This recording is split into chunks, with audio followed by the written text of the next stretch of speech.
That's crazy. That's crazy because I was just sitting here thinking like, damn, I'm a bad host. I ain't offer these boys no looking. Y'all want some looking? No, I'm good, bro. All right, man, let me go get some ice because I got some questions. This is another reason. It's a method to the madness. For sure. But well, I got you here, Neko. What's up, bro? Let's talk some more about the South Carolina music scene right now, because you and I both are, in my opinion, and probably in a lot of people's opinions, we're prominent figures when it comes to this music industry stuff, man. People, they respect our opinion.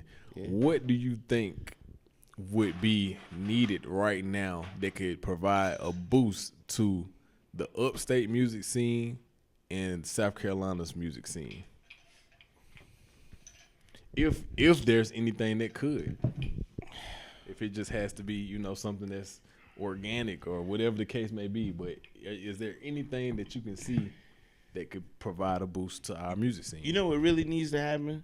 It needs to be a few people all kind of like going at the same time. They don't have to be like, it don't have to be like an interactive thing, but it's got to be some type of movement to where, okay, you got like 4 or 5 artists, male, female, whatever, that's all going, like just moving the needle in some type of way for it to create a big enough buzz to be something, Right. And but like you said earlier, right now it's such a weird space because I feel like the last couple years, people like artists were trying to do that. They was putting all their eggs in the basket. Shit was active. Yeah, like people was putting their eggs in the basket, all that stuff, and going after it, and then now it's just like a real quiet time. And everybody is moved on or they working on something and just quiet. And quiet ain't good. And quiet is not good. So I think we definitely need some type of catalyst. I like the idea of we needing like multiple people to just be kind of moving at the same time. Yeah.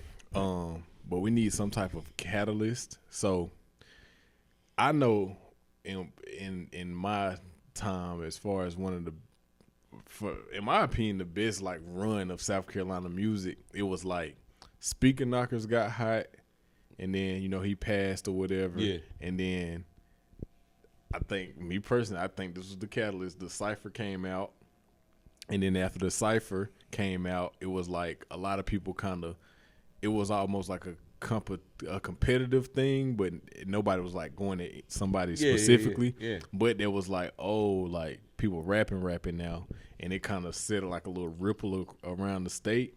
And then another part of that was a big catalyst were the producers. We don't really have any like, I want to say star producers right now. Yeah. You know what I'm saying? I think Sheik is doing really good because him and Trap Dickie got things going right now. Where's Sheik from? He's from like Marlboro County, I think. Okay. Okay. So I think he's doing really good.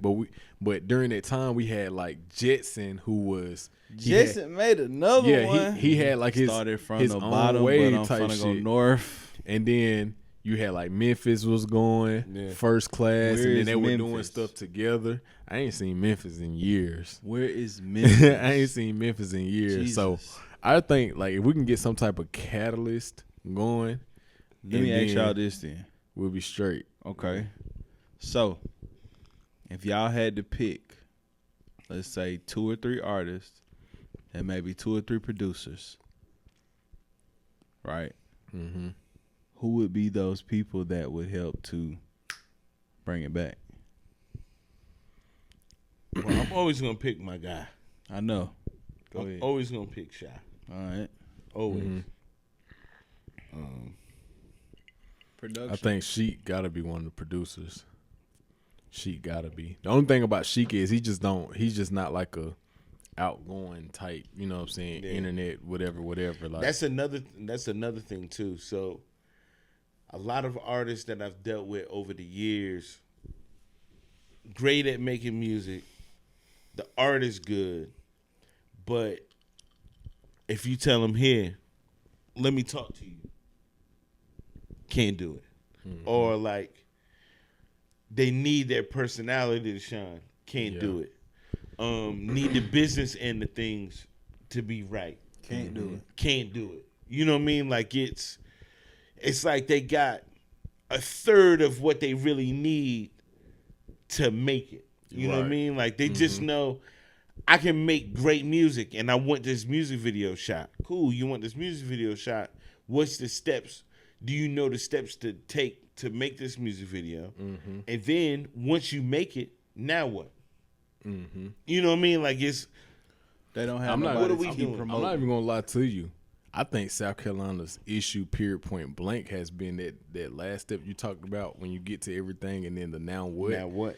There's because we've had plenty of times where it's like you are South, like throughout the state, you making hits. You know, you got everything that you need. You got the videos, you got shows, yada yada yada.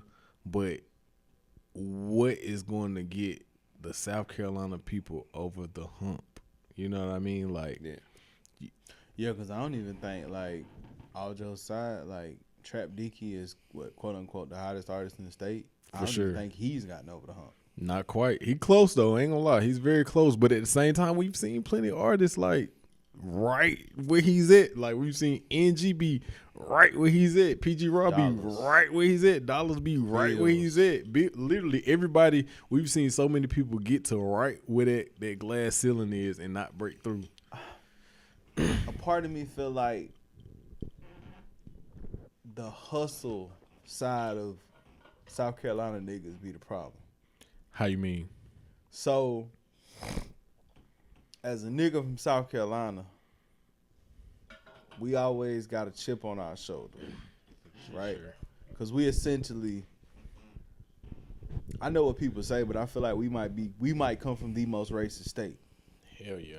Just due to the history of that. So a nigga chip is always, I gotta make sure I got this money, I got shit to take care of. Like I can never be down. I see what feel you're like saying. that part of when we got to go through the starving artist period, we can't get there. Because some of my behind the scenes conversations that I've had, it's kind of been one of them things to where like I'm down on my dick and I gotta go and get back to what I know because I can't be like this. I feel like we lose hope too fast. But that's also because we've never seen anybody reach that pinnacle and become the face. Right? So then the one person who was gonna be that died. Yeah. Speaking knockers, like, cause you Yeah. hear Yeah, for shit. sure. Cause he had pretty much broken that at least the first little mold. You know what I'm saying? Yeah. Like This nigga had Drake singing his lyrics in the club. you know what I'm saying? Everybody from New York, not everybody, but a good bit of people from New York sound like Lil TJ and A Boogie and all these folks up there that's not doing they sound just like Speaker Knockers. They sound exactly like, and then it trickle on to other artists too. That just it's literally Speaker Knockers. But that man died in 2014. I think Vino was another one who probably would have done it too, and he died as well. We got like a curse, bro. It's crazy. And then another part too is it's very hard for us to take advantage of our own pipeline. Me and VoiceBox was talking about this. The director, the camera guy, he put me on game about the pipeline. It's always been in our face, but he actually visualized it for me. You know, we always talk about how artists come to the Carolinas and they just rack up. Like we hear them talk, but he literally put me on game to like how it works. For a South Carolina artist, though, it's so hard for them to take advantage of that. Just because I have to tell Bills is I be like, a lot of this is about your availability. You know what I'm saying? You being so accessible to the crowd and stuff like that. You know, granted, you don't want to be like super duper unaccessible, but you know, South Carolina people just feel like, you know, once they've seen you so many times, why would we pay? Done with you. Yeah, why would we pay to bring you here, bring you there? You know what I'm saying? Like. Every Atlanta artist that pop went through the Carolina pipeline, bro. Migos, bro. That Migos would come and do 2 Spartanburg shows. Go to Gaffney the same night. Go to Rock Hill the same night. Yeah. The next night, then Columbia, Charlotte. You know what I'm saying? Like Charleston, Myrtle Beach, Orangeburg, Florence, Aiken, coming back up through Greenwood, Greenville, and they back in Atlanta. They got this done in 4 nights. And done picked up money because everybody want to go see them. And we spend the most too. Like now, this oh my goodness, I can go on for days about this too because I was basically in a debate with a promoter about this. Like, bro, y'all are a big part of the fucking issue. Promoters be competing with each other for one. Like, if it's somebody nasty. Yes, if somebody, let's say for instance, okay, I'm about to like Young LA. I'm gonna just use him because he's hot right now, right? And I know Kills got him. I can almost guarantee somebody gonna try to come behind Kills just to kind of show that they can do it too, and try to book Young LA, and then book Young LA for more money on a bigger stage just to say that, oh, we brought him as well. Yeah. You know what I'm saying? And the reason why that becomes a big issue is because you won't do the same thing for these artists here. You just want to be known as the biggest promoter, whatever the case may be. You know what I'm saying? Like, bro, like, y'all kind of control the market for what's going on. Yeah. You know, somebody from Atlanta probably only get, let's say they just now bubbling, they getting $2,500 a show in Atlanta. If they come to Spartanburg, they is paying them 6 bands. They gonna pay them 6 bands to come do that show. Yeah. And just because they know South Carolina gonna pay it, you know what I'm saying? And then I know for a fact, because we was having this conversation that I was having with a promoter, like promoters will basically negotiate with these artists to bring a bigger bag, so they're the first ones to bring the artist, or you know, they can get them where they're at instead of having somebody else get them as well. You know, so like it just fuck up the market because you got anybody from outside of South Carolina getting 2-3 times the money they would get anywhere else. But with a South Carolina artist, you don't even want to put them on to open up for these folks. Yeah. Out of pocket. Out of pocket. Out of fucking pocket. You disgusting ass nigga. Nah, let me stop because I get mad. I crash out in this bitch. Yeah, man. I definitely hope it happens in my lifetime. I hope I see it happen here, man. It's deserving of it, you know. The talent is here. It's just free dollars. Right. Free dollars. Dollars to me was always the one that I felt like would be the one. Yeah, I remember telling Terrence that like when PBG was kind of popping or whatever, Dollars didn't even have. Well, I told him it was out of everybody. I gave him like a little tier. I was like, bro, Dollars would be the one. I said NG will probably be the one that actually like pop first because from a rapping standpoint, he probably can like rap the best. You know what I'm saying, punchline wise and stuff like that. Yeah. But I was like, Dollars gonna be the one because he.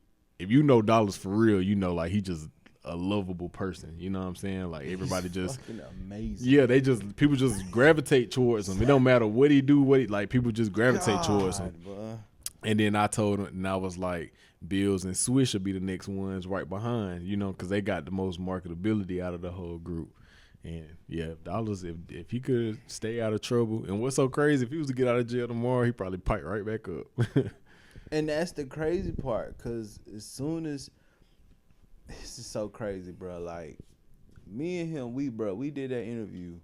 It was December 17th. That man, I believe, went in right before or right after Christmas. Mm-hmm. And then that mixtape comes out. And for the entire year, me and Zuri rode around to Boy Go Get a Gun. Like, Zuri be in the car. Zuri be like, Daddy, play Dollars. Play Boy Go Get a Gun. And I be like, let's go. And we rap every word. It's like, this nigga is a fucking machine. Right. Like, it's a hit factory. He literally, like, this nigga told me, he was like, bro, I just go in there, I just say whatever, and I come out. And then I'm like, he really do. He recorded the first song in Jet Lag. And he was like, bro, I'm finna just go in here and warm up. And he ended up dropping Ew. I don't know if you remember that. He said, I don't know what he said in that song. He was like, he said, And he said, I just passed it, then I just Jason Kidd it. Oh, darn what he said. Oh, I'm mad because it's off of Alpha Music now. I gotta remember, but it's on YouTube though. And I was like, bro, your warm up song was a smash. That's what I Shit be crazy. saying. Like niggas always thought I was crazy. Like back in that era, like that Pressure Entertainment, PBG, all that shit. Like I was the nigga yelling like, I'm these niggas DJ. Them niggas got to go out first. Them niggas got to get a deal. When they get a deal, we'll be next. Mm-hmm. They just have to break in because they are what the people want to see. I remember that shit. Yeah, I remember that. Yeah. It's like, bruh, these niggas would like, and it happened. Mm-hmm. Like we seen the video of ENG N300. Like, Yeah. Kevin Lyles handed this nigga a check. Yeah, I seen it. Boy, This nigga got a check from Kevin Lyles. Yeah. bad. Like, oh my God. When he dropped Torch, it's like, what the fuck is it? Torture, the torso. You the plays like, oh, how the fuck did you do that? Also, Nigga, But- I'm still counting money from the fucking loft. Like, I was in that shit. Yeah. but like, Nigga, I was in the loft. I didn't know where the fuck I was at. I just jumped in the car with this nigga. Come on, JG, we're gonna do this interview. Come on. Me, him, and Black. Who shot that? I think Sly was with us. Yeah. I think Sly was with us. Yeah. It's just old ass JG with the young niggas. The next thing I know, I'm like, I'm in some shit. Listen. He had nothing in there but clothes, shoes, a futon, and a money counter. hey man, just Shout out to that nigga. I'm still looking for that nigga. I need my interview because nigga, you need to break down to me where the fuck I was. I don't even remember, bro. We was like in Emmett somewhere. Nigga, I went to that shit. Yeah. I went in there. I was doing one of them delivery shits. And nigga, I pulled up. I was like, wait, well, I know where the fuck I'm at. Man, it really comes down to, like we said earlier, availability. If you can't be available, you know, things can't happen. The best ability is availability. Yep. I know that's right. You know, so All right. But Lord, boy, we don't went on a little. I'll just say. it was a good one though.